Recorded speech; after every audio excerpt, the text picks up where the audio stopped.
Hi guys, happy Sunday. I hope you are all really well and have had a great week.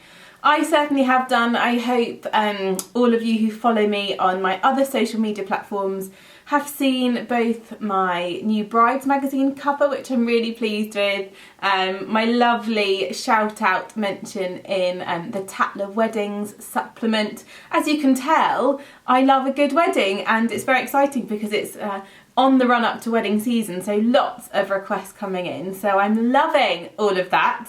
What I wanted to share with you today, however, is what I think I'm going to be doing this year for Valentine's Day. Now, I love Valentine's Day, always have done, always will do.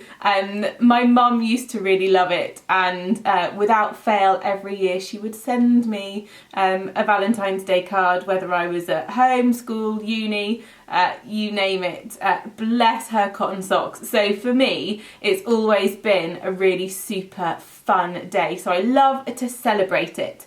And this year I thought, I generally always do the classic red lip Valentine's Day thing, so I thought this year I'll mix it up. And some colourways I'm loving at the moment are kind of rose goldy hues, so I thought I'd do an alternative kind of rose gold Valentine's Day makeup look. So of course I've got to start with my skin prep, and today I'm going to start with the Skin Reviver Remedy. Now the Skin Reviver Remedy is one of my faves. It is made with a Power Greens ferment, so 2 to 3 drops on clean skin. So it's all of the brilliant goodness from spinach, kale and Brussels sprouts, but on my face. It's like drinking a green juice but applying it straight to my skin. So I'm going to follow that with some of my Extra Repair Serum. Now I love this serum, just 2 pumps. Again, not just because of all the skincare benefit, but because of the amazing moisturising property of this one. So it's giving my skin an extra boost of hydration from the get-go, so from my serum before my day cream, and that means that I'm really prepping my skin well because I want my Valentine's Day makeup to sit really beautifully. So I'm going to use a tiny bit of hydrating eye cream. This one's very almost finished, just a tiny touch, barely visible, but just to make sure my under eye area is hydrated, ready for makeup. If I leave my under eye area and it's a bit dry and I then put corrector and concealer on, it can look a bit cakey. Then on with my final bit of primer, and that is the hydrating face cream. Now because I've done some other great primers, I don't need a huge amount of the hydrating face cream. So I'm just going to take a little on my fingers and again blend that over my face. If there's too much, which I have a tiny touch too much, I always moisturise the back of my forearms just to get rid of any excess skincare I may have on my hands.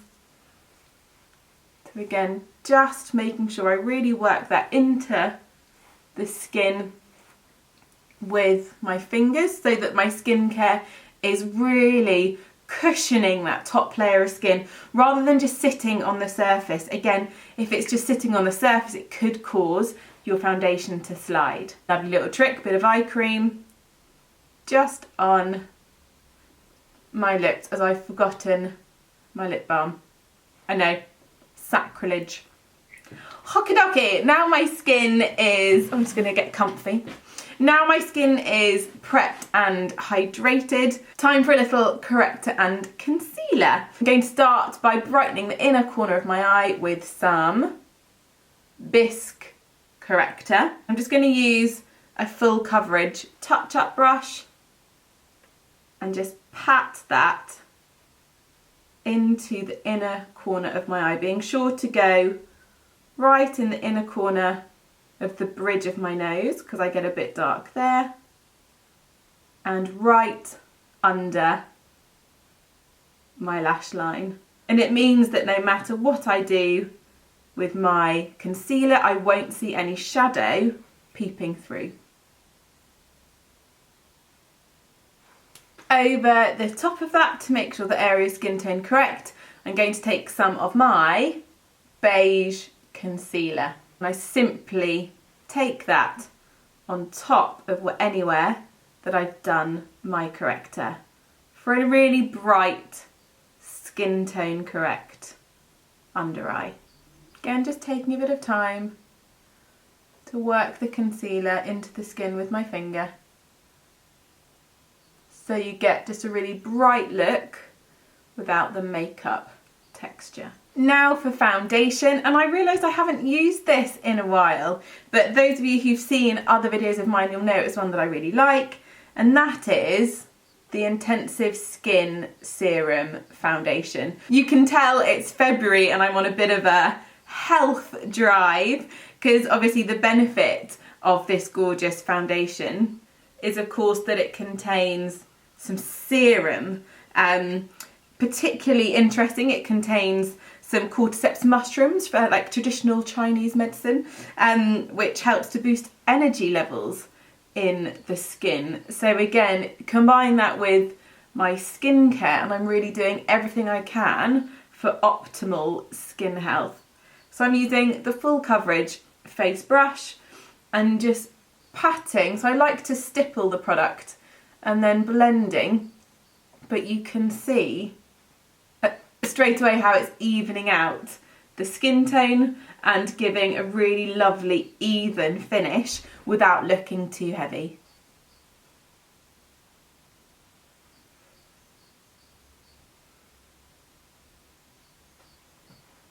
And this is in warm beige.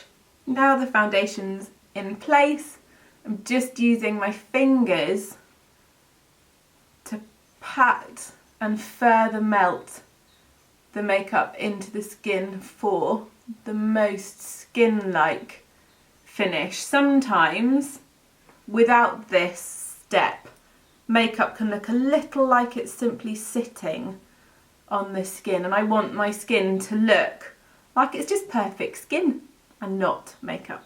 So now my skin tone is even thanks to my Intensive Skin Serum Foundation. I want to add a little bit of colour to my cheeks, and I'm going to start with a creamy blusher. I have got a Brightening Brick as well, but I want to start first with some of the Uber Beige Pot Rouge.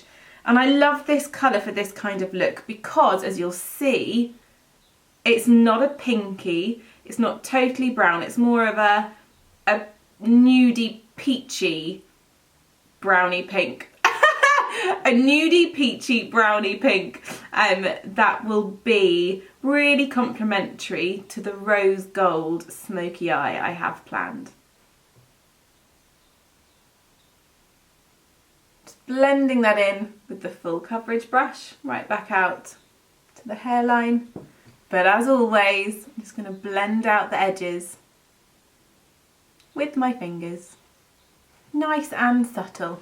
So I want to set through the centre of my face. What better than a little bit of a nude finish illuminating powder? And I'm using one that's slightly brighter today. I'm using the porcelain, but that's because I really want to give my T-zone a slightly brightened finish. And that's the joy of the nude finish illuminating powders.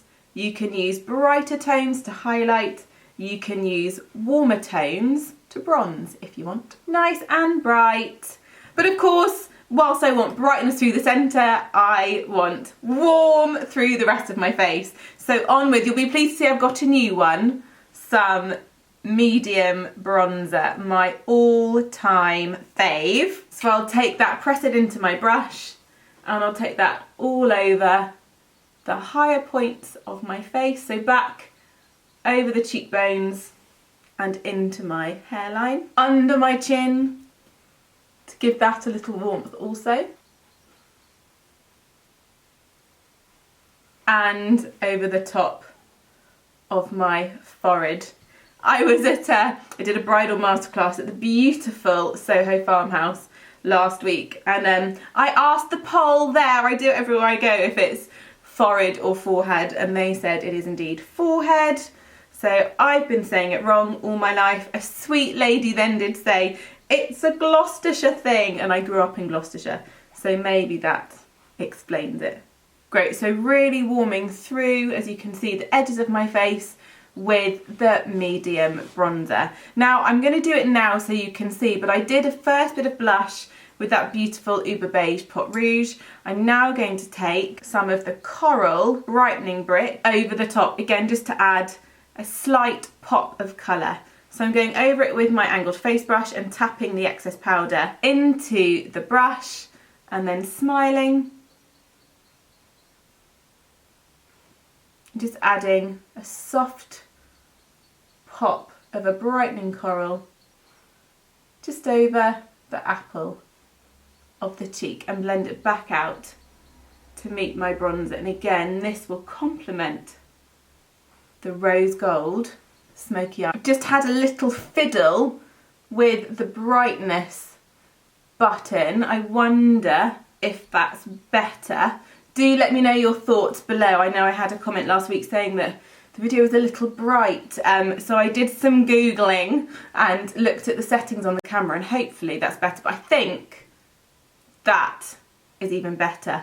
Do let me know your thoughts. Sorry that was midway through a video, but I thought if I can fix it now, I will. Moving on, before I get started on the eyes, I want to do my brows. I always find that when my brows are filled in and shaped, it really does frame my face and helps me guide where I'm going to do my eyeshadows. So today I'm going to use the Longwear Brow Gel, and this is in Saddle.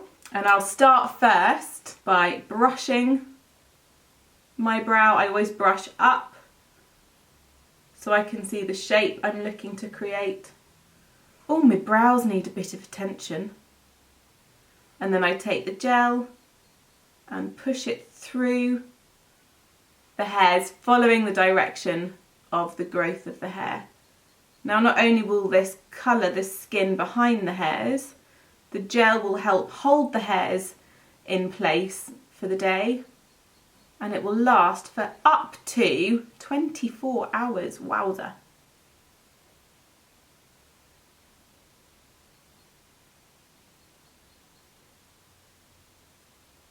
Boom.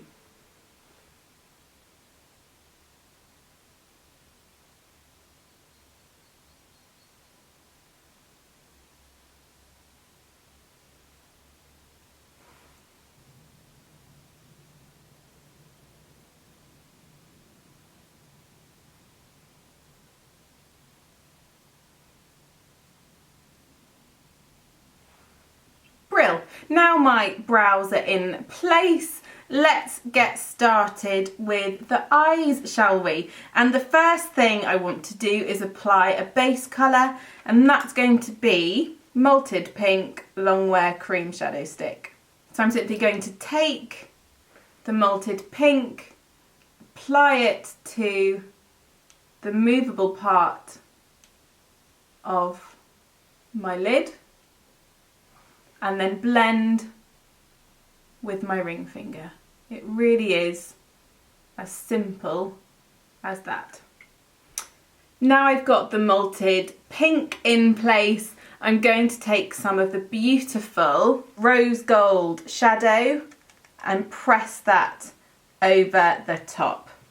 So using an eyeshadow brush, I'm going into the rose gold shadow and then simply pressing it into the Malted Pink, blending it right up into the crease of the eye. I'm going to take the same colour on the same brush under my lash line as the basis for a bit of lower lash line liner.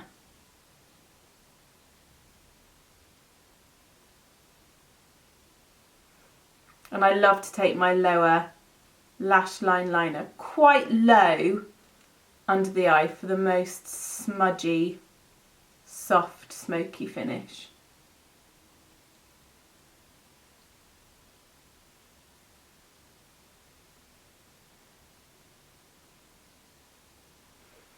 And now, to get a lot of deep smoky tone at the lash line, I'm going to take the mahogany long wear eye pencil.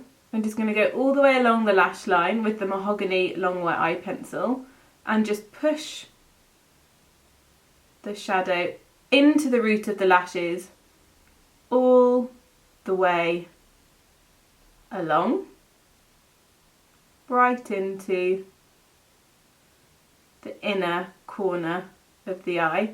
But then before it's had a chance to set, because these do set, I'm going to take my smoky liner brush and buff the edge. So I'm just buffing that liner back and forth so I get quite a diffused smoky line instead of a hard blunt line. And that's again my personal preference when it comes to doing a slightly smokier eye, which this is. Now before I move on to the lower lash line, let me show you how I'm going to smoke this up even further by using this gorgeous rich brown shadow. So still my smoky liner brush. I'm going to dip my smoky liner brush into the rich brown, and again looking down into my compact, I'm going to press the rich brown all the way along the liner, again to add a little bit of oomph and a little bit more drama. Once I've pushed that in place, I'm going to use my eyeshadow brush and just again soften the look of the rich brown.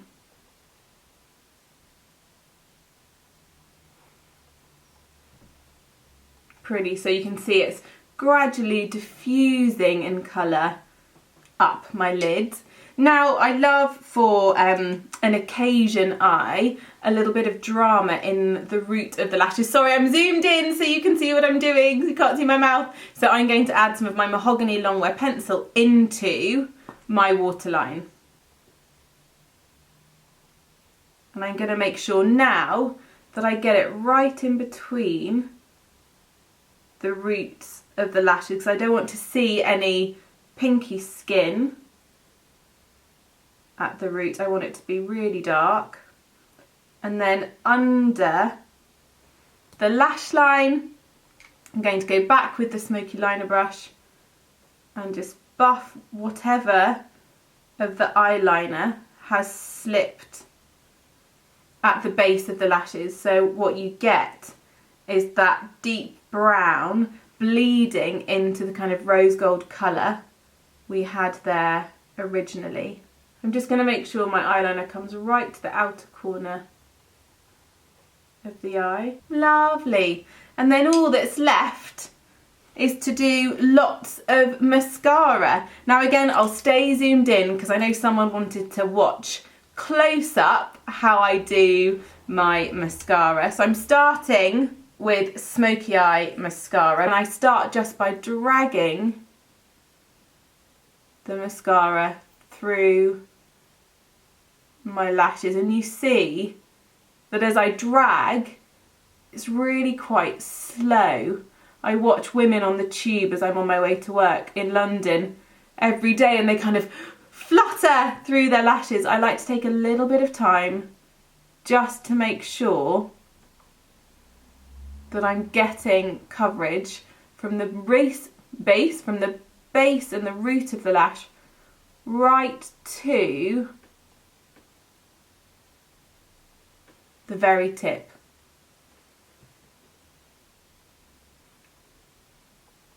I love the difference. Okay, let me repeat the process on the other eye. So there we have the eyes. Now, of course, this look you could make more dramatic if you wanted to. I want to keep it kind of smouldering but pretty. If you wanted to, you could do much more of the dark shadow. You could take the dark shadow up into the crease, but I want to ensure that I've still got that soft rose gold hue coming through the crease of my eye. Let's just finish off with a little bit of lip, shall we? And I thought a really nice colour that would match this would be the Pink Nude Luxe lip. Again, you want your lip to be nice and soft when doing an eye like this.